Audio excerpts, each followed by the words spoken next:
video on intra-abdominal pressure. So this is where we're finding that pressure canister that is our core. Our diaphragm sits on top, pelvic floor on the bottom, ab muscles in the front, low back muscles in the back. All of us have to create a canister of pressure. Think like a Coke can. All of the walls need to be actively engaged and coordinated.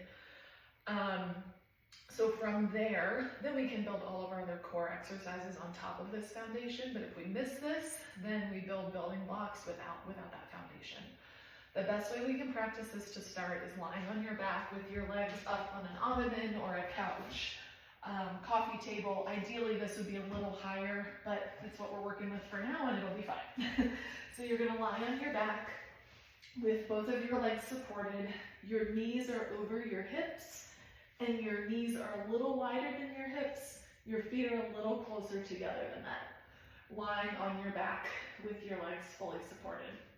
From here, put your hands on your belly, or your fingertips on your belly, and your thumb is going to be more in like the crease of your lower back. You want to make sure you're not on your ribs and you're not on your pelvis. You want to be in like the soft, muscly part of your lower back. From here, we're going to inhale, exhale, and then after the exhale, think of, if you're pushing your fingers and thumb into your belly, think of meeting that pressure or meeting that resistance by pressing out. You're going to feel pretend also like, let's say you had a TheraBand wrapped around or a belt wrapped around your belly. You would feel pressure build into all sides of that belt. It's not just going down, it's not just going up, it's not just going out. It's 360 degrees all the way around, which is why your fingertips and your thumb are trying to encompass as much of that as possible. So you're going to be able to pressurize out into those fingertips. As you do, we want to get better at doing that and being able to breathe, talk, and move. This is not a full bearing down. This is not a crunch. This is something we should be able to maintain while we do other things, but that takes practice. So one more time going through the sequence. As you're practicing, you're going to inhale, exhale, pressurize, or meet the resistance, and then hold. And keep breathing, and hold maybe 10, 15 seconds, and then let everything relax and try again. As we get better at that, we can add movement. So our first movement is going to be pressurizing the system, and then lifting one knee at a time up, not losing the pressure that you've put in place at the start.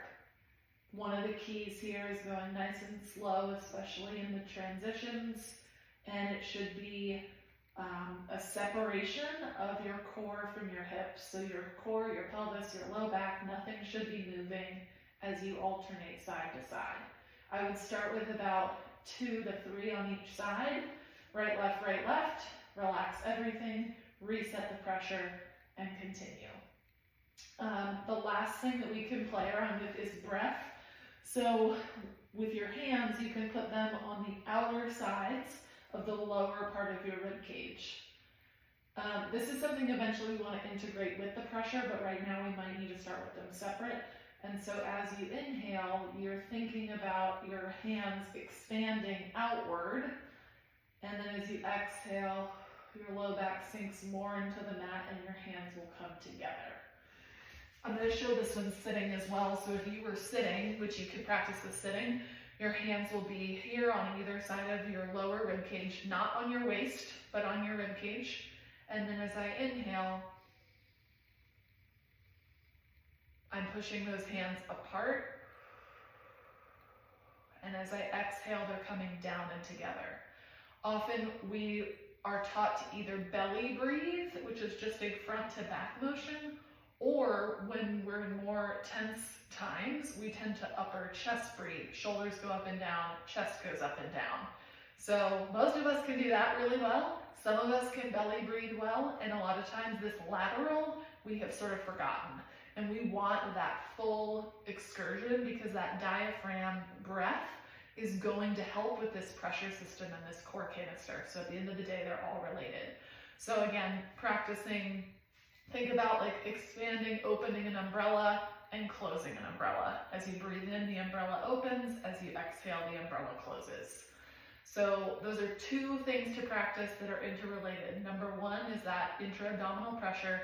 Number two is diaphragmatic 360-degree breathing. Each one will set a timer for 3 minutes, practice, and then move on. So it's more about the repetition and the understanding of what we're doing, not so much the number of times that we're doing it. So there you have it. Let me know if you have any questions.